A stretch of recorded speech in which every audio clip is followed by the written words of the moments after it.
At 3:30 at UMass, who's 0-1. Traveling to Toledo, who's 1-0. Toledo favored by 20 points on ESPN+. Tyson Falmanchan, I probably pronounced that right. 20 of 30 last week, threw for 177 yards. Also led his team on the ground with 16 carries for 57 yards. And Jalen John had 5 catches for 42 yards. Tucker Gleason went 15 to 24, threw for 202 yards, 3 touchdowns, 0 interceptions.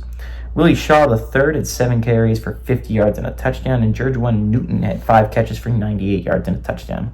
Toledo is 7-1 against UMass all time. Last 7 games have gone to Toledo from 1983 to 2023.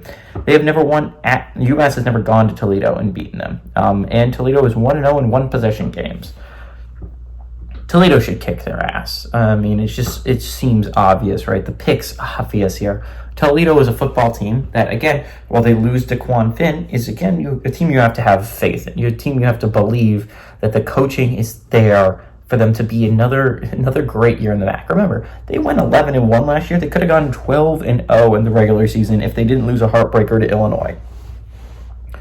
It is a Toledo team that's pretty good. They're pretty good every single year. And while DeQuan Finn was a big part of that last year, he's not a big part of that every single year Toledo's good. This is still the team to beat in the MAC, in my opinion. And while I do love underdogs like Bowling Green, who I think is a legitimate chance at doing things this year, Miami, Ohio, who again won the league last year and bring back a lot of the pieces that I like from last year. Despite liking those two football teams, Toledo is still the team to beat in the MAC. UMass is going to get used to this, right? Because they're moving to the MAC next year. Best get your mind right, UMass. It's going to be a rough season moving forward. UMass is not a great football team. I don't think they even pretend to be at this point. I'd love it if they played a close game at some point. I don't think it's going to be this one, though. I like Toledo a lot. I like Tucker Gleason, who's been playing really well.